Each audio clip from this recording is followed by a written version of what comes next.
Hello student, आप सभी का श्रेष्ठ अभी क्लासेस में स्वागत है। आज हम लोग बात करने वाले हैं एग्जाम सेंटर में प्रथम दिन, यानी जब पहले दिन आप एग्जाम सेंटर पर जाते हो तो वहां पे जाने से पूर्व की जो तैयारियां होती हैं उन पर आपको बहुत अच्छे से बारीकियों के साथ ध्यान रखना है। मैं आपको यहाँ पे कई सारे पॉइंट बताने वाला हूँ जिससे आपको वास्तव में इस क्लास से बहुत अच्छा बेनिफिट मिलने वाला है, जिससे कि जो छात्र सामान्यतः गलतियां कर देते हैं, है ना, वो गलतियां नहीं आपसे होनी चाहिए। चलिए मैं ज्यादा समय नहीं लूंगा, सीधा टॉपिक पर बात करता हूं। सबसे पहले प्रवेश पत्र को लेकर के आपको कुछ जानकारी होनी चाहिए।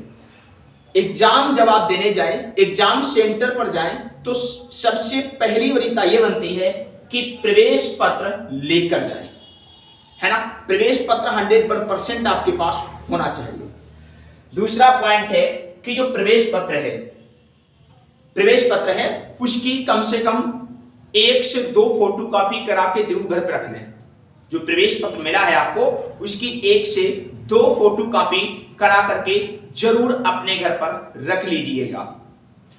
तीसरा पॉइंट है, प्रवेश पत्र पर आप लेमिनेशन करवा लें। लेमिनेशन करवाने से क्या होता है, आप 2-3 बार जब एग्जाम देने जाते हो, जैसे आपका बोर्ड एग्जाम है और सपोज दैट आप 12th का एग्जाम दे रहे हो, तो आपको 5 बार प्रवेश पत्र लेके विद्यालय जाना पड़ेगा, 5 पेपर होते ना। तो किसी कारणवश पानी आदि में गिर जाने से या क्या होता है, कई बार जेब में रखने से, बाहर निकालने से, कई बार फोल्ड करने से प्रवेश पत्र खराब हो जाता है, तो उसमें लेमिनेशन करवा सकते हो। लेमिनेशन से बेहतर मैं आपको सुझाव देता हूँ उसको पन्नी चढ़वा लीजिए आप, है ना, ये करवा लीजिए, जिससे आपका प्रवेश पत्र बेहतर रहेगा, कोई दिक्कत नहीं होगी। अगला पॉइंट, जो आपको प्रवेश पत्र मिला है उसमें आपके प्रधानाचार्य के हस्ताक्षर होने चाहिए। ये बहुत इंपॉर्टेंट पॉइंट है ना। उस पर आपके प्रधानाचार्य के हस्ताक्षर होने ही होने चाहिए। आप अपना प्रवेश पत्र देखिए, उसमें हस्ताक्षर होंगे। अगला पॉइंट है, प्रवेश पत्र पर ही आपके विषय लिखे होंगे। उन विषय को एक बार पढ़ लीजिए, कहीं ऐसा ना हो आपके विषय चेंज हो गए हो, आपने बायो लिया हो मैथ आ गया हो, मैथ लिया हो बायोलॉजी हो गया हो। ऐसा हो गया है तो अपने जो आपके प्रधानाचार्य हैं या आपके जो शिक्षक हैं उनसे संपर्क कीजिए। विशेष तो आप विद्यालय में जाकर के संपर्क कीजिए, क्योंकि जो प्रवेश पत्र में आपका जो प्रश्न पत्र लिखा होगा उसी की परीक्षा उसी समय पर होगी, है ना। इसके बाद अगला पॉइंट रोल नंबर पर लेकर के है। हर एक स्टूडेंट को अपना जो प्रवेश पत्र मिला हुआ है उस पर जो रोल नंबर लिखा हुआ है उसको आपको अंकों में लिखना आता हो अच्छे से, घर पे तैयारी कर लीजिए, 1-2 बार लिख के देख लीजिए। जो रोल नंबर दिया गया है उसको शब्दों में भी लिखने के तरीके आने चाहिए। शब्दों में कैसे लिखा जाता है, क्या किया जाता है, उसकी भी तैयारी करके ही एग्जाम देने जाए, है ना। क्योंकि काफी छात्र क्या करते हैं, अपना जो अनुक्रमांक रोल नंबर जो होता है वो कहीं ना कहीं गलत भर देते हैं, जिससे कि जो एग्जामिनर कॉपी चेक करता है ना, वो ऑटोमेटिक जान जाता है कि आप कितने समझदार हो, कितने पढ़े लिखे स्टूडेंट हो, है ना। तो अपना परिचय लोग उसी में ही दे देते प्रथम पृष्ठ पर। दूसरी आपकी कॉपी में भी समस्या खड़ी हो सकती है यदि रोल नंबर गलत पड़ गया तो, है ना।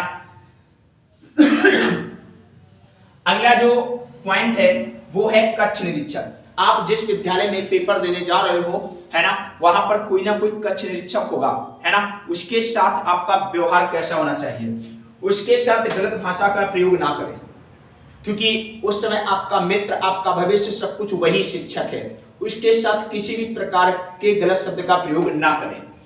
रोल नंबर भरने में या कॉपी संबंधी कोई समस्या के लिए सहयोग ले सकते हैं। अगर आप अपनी कॉपी में रोल नंबर भर रहे हो, कॉपी में जो बॉक्स दिए गए, जो कॉलम दिए गए हैं, उनको भरने में कोई समस्या आ रही है तो आप एक कक्ष निरीक्षक है उससे आप हेल्प ले सकते हो, उनसे आप पूछ सकते हो, वो आपकी हेल्प करेंगे। दूसरी बात, आप जब पेपर देने जाओ तो एक पॉइंट आपको और याद रखना है कि आपके पास कम से कम 2 ब्लैक और 2 ब्लू पेन होने चाहिए। उन ब्लू पेन को एक दिन पहले खरीद लें और कॉपी पर, रफ कॉपी पर चला करके देख लें, है ना, वो पेन बेहतर तरीके से सही से चल रहे हो। कम से कम 2 नीले पेन और 2 काले पेन जरूर लेकर जाएं। अगला पॉइंट है स्केल। स्केल का मतलब जिसे आप पटरी बोलते हो, है ना। जो पटरी लेकर के जाएं वो 12 इंच की होनी चाहिए और पारदर्शी होनी चाहिए, है ना। पारदर्शी लेकर जाना, जो प्लास्टिक की आती है वो इस प्रकार की लेकर के जाना है, ठीक है ना। वो जो अपारदर्शी होती है उसको लेकर के नहीं जाना, ये पॉइंट याद रखना। पारदर्शी इसके लेकर जाना और 12 इंच की होनी चाहिए, ये भी पॉइंट आपको क्लियर हो। इसके बाद जो आप पॉलीथीन बैग लेकर जाते हो जिसमें आप पेन पेंसिल आदि रखते हो, वो पारदर्शी होना चाहिए। कैसा होना चाहिए? पारदर्शी बैग लेकर के जाएं। अगला पॉइंट है, आप अपने पास, है ना, अपने पास या अपने साथ आधार कार्ड जरूर लेकर जाएं। कई बार क्या होता है कि वहां पर आधार कार्ड मांग देते हैं, है ना, तो आधार कार्ड अपना लेकर के जाइए जिससे आपको वहां पर असुविधा ना हो। यदि आपके साथ कोई गार्जियन है तो आधार कार्ड लेकर जाइए, और यदि वो मांग रहे हैं तो दिखा सकते हो, नहीं मांग रहे तो अपना वापस भी कर सकते हो, है ना। यदि आपके साथ कोई आपका गार्जियन गया हुआ है तो आधार कार्ड लेकर जाना जरूरी है, कई जगह मांग लिया जाता है। अगला पॉइंट है, आप जब, है ना, पहले दिन जाइए, है ना, उससे यानी जैसे आपका एग्जाम किसी, जैसे अभी जो एग्जाम है वो आपका एग्जाम 16 तारीख को है, तो उसके एक दिन पहले, है ना, एक दिन पहले परीक्षा स्थल पर जाकर के यथावत जानकारी ले लें कि हमारा विद्यालय कहाँ है, हमारे घर से हमारे विद्यालय के बीच की दूरी क्या है, हमारा जो विद्यालय उसमें जाने का रास्ता कौन ठीक है, कैसा है, जहां हम बैठेंगे हमारा रूम कहाँ पे है, इस तरह की सारी जानकारी आपको मिल जानी चाहिए तो ज्यादा बेहतर रहेगा। ऐसी जानकारी आप एक दिन पहले जा सकते हो। यदि विद्यालय के अध्यापक या मैनेजमेंट आपको अनुमति दे देता है तो जहां पर आप एग्जाम देने जाओगे उस रूम की भी यथावत जानकारी ले सकते हो। दूसरी बात, अगला है प्लास्टिक का पारदर्शी क्लिप बोर्ड। क्लिप बोर्ड का मतलब जिसे तुम आप दफ्ती बोलते हो, है ना, तो वो यदि आप दफ्ती लेना चाहते हो, क्लिप बोर्ड लेना चाहते हो तो प्लास्टिक का हो और पारदर्शी हो, तभी आपको प्रवेश मिलेगा, अन्यथा वो बाहर भी करा सकते हो। यदि खरीदना चाहते हो आपको लगता नहीं हम लेकर जाएंगे, है ना, तो प्लास्टिक का और पारदर्शी लीजिए, है ना, ये भी आपको याद रखना है। अगला पॉइंट है, आप प्रतिदिन एग्जाम देने से पूर्व, जहां आप एग्जाम देने जा रहे हो, जिस दिन एग्जाम है उस दिन प्रतिदिन अपने घर से 1 घंटे पहले निकलिए, है ना। 1 घंटे पहले निकलने का मतलब है आपका विद्यालय जो है, हो सकता है आपके निवास स्थान से जो एग्जाम सेंटर जो है काफी दूरी पर है, तो आप जिस वाहन के साथ जा रहे हो उस वाहन में कोई खराबी आ जाए या बीच में कोई समस्या आ जाए, है ना, तो अपने घर से कम 1 घंटा पहले निकलना बहुत जरूरी है। प्रतिदिन ये बात याद रखें जब तक आपके एग्जाम हो रहे हैं, है ना।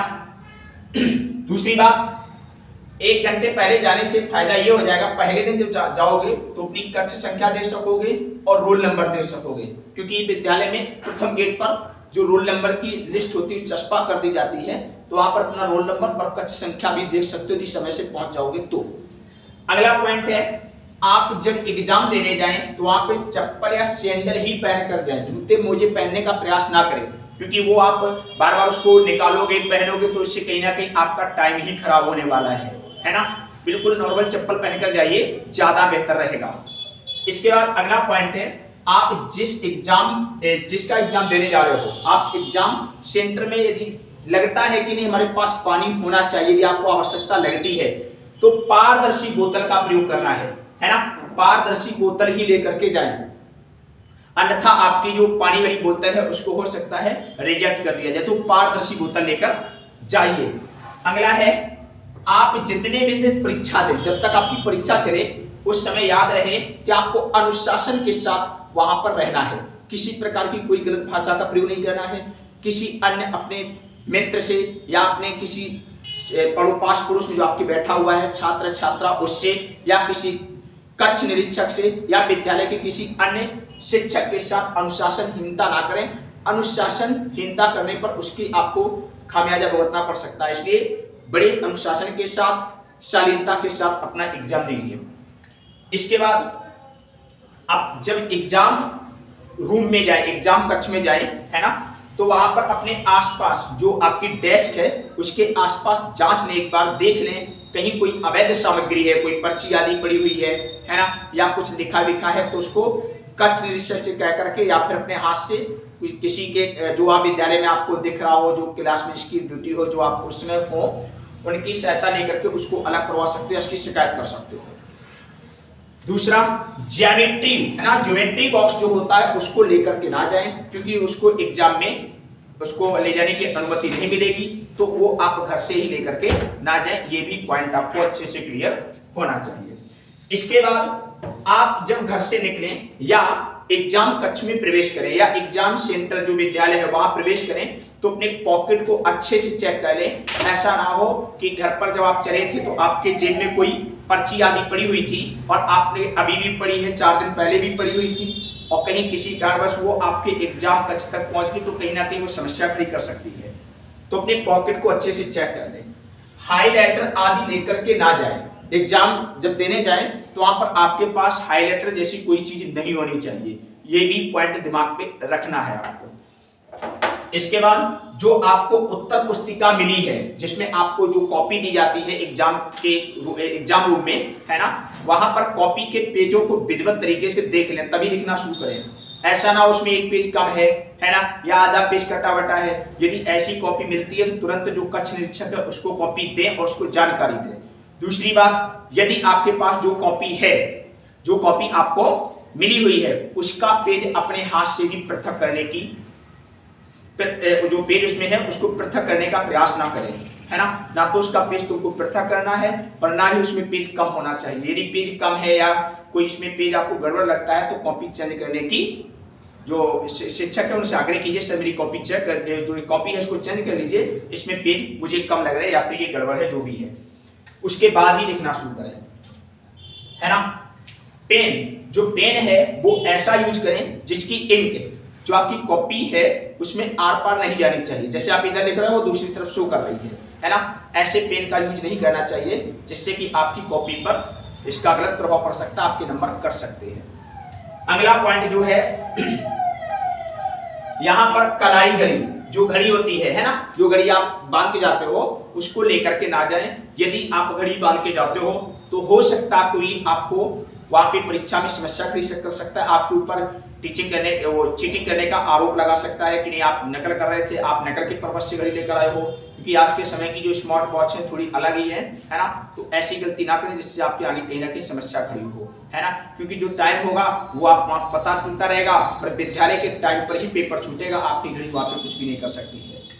इसके बाद मोबाइल आदि कोई भी अवैध सामग्री, है ना, जैसे मोबाइल है, कैलकुलेटर है ना, ऐसा कुछ लेकर के ना जाए। यदि आपका निवास स्थान कहीं दूर है या अन्यत्र एग्जाम जो सेंटर है उससे काफी दूर है और अपने साथ लाना चाहते हो तो ले आइए, किंतु जो आपके साथ गार्जियन आया है उसको सौंपा दीजिए। उसके बाद आप एग्जाम सेंटर के अंदर जा सकते हो, है ना, लेकिन उसके एग्जाम सेंटर के अंदर इस प्रकार की कोई अवैध सामग्री लेकर के नहीं जाना है। तो ये सारी बातें संभवतः आपके एग्जाम में बहुत हेल्प करेगी, ऐसी मुझे उम्मीद है। और यदि फिर भी आपको कोई समस्या है तो हमको बताइए, मैं आपकी समस्या का समाधान करने का प्रयास करूंगा। यदि आपको हमारी क्लास पसंद आ रही है तो सब्सक्राइब करना मत भूलिए। धन्यवाद।